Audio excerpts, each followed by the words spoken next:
जोंना आसोला प्रानजित कलारिया दाना बिराद मोजां खामानि मावबाय गरम बोथोरनिलाय खापसे लोंनाय दा नै जों गामिनि जोहोलावथार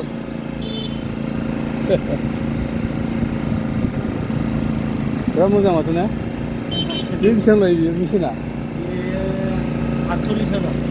48,000 ना सोरबा बेटारिजों सलायो माथो बेटारिनिबो दं ना हा पेट्रल बे साबसिन जाबाय बा बिदिया गफुरजोबथारलै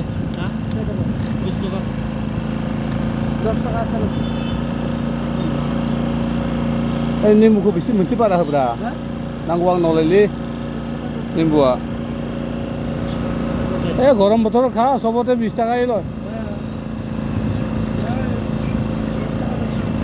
किमान रस ওলাইছে চাইছা নেমু বেছি দিছে ইয়া মই কোৱাৰ কাৰণে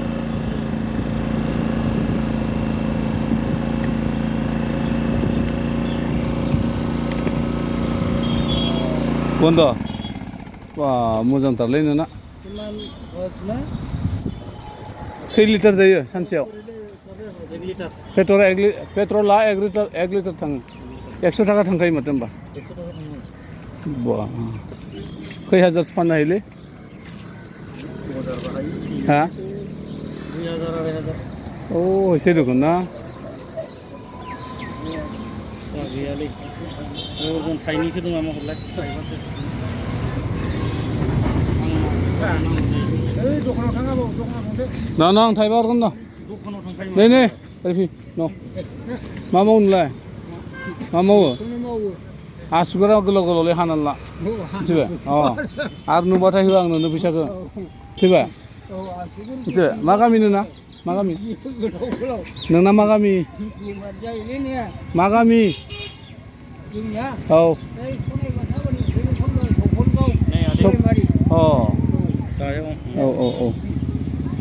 लोंनायसैलै खुसेर बिदै नै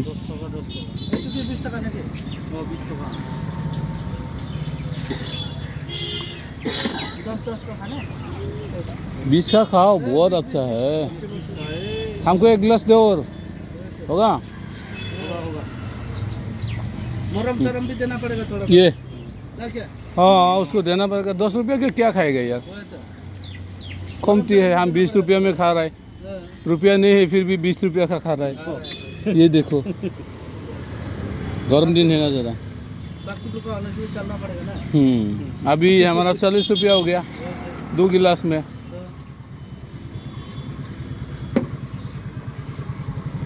वाह अच्छा है इसको बोलता है गाना ना गाना गन्ना गन्ना का रस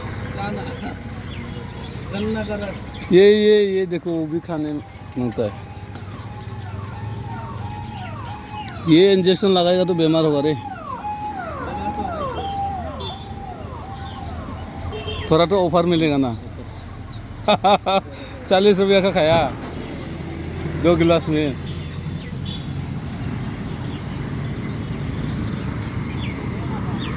गर्म दिन में बहुत अच्छा है